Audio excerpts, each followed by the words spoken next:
Hi, this is Monica with Countertop Epoxy. Today we will be using our Juicy Hues / base colors along with our epoxy. Today we'll be showing black and our cotton candy. On these two we will be showing how to use them and adding them into your epoxy.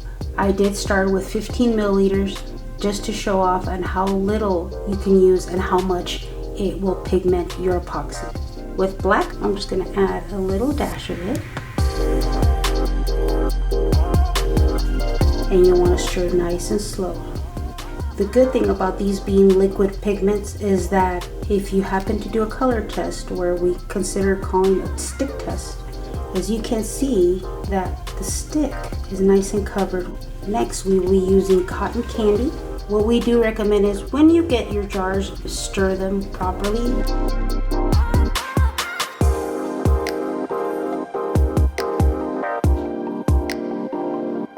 See that it covered up majority of your stick.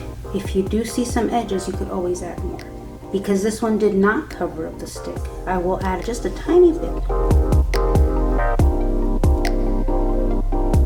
Now that you all have seen how we've done the smaller containers, this is just being less than an ounce. We will be doing 7 ounces of our Black Label Nouveau and 1 ounce of our black pigment.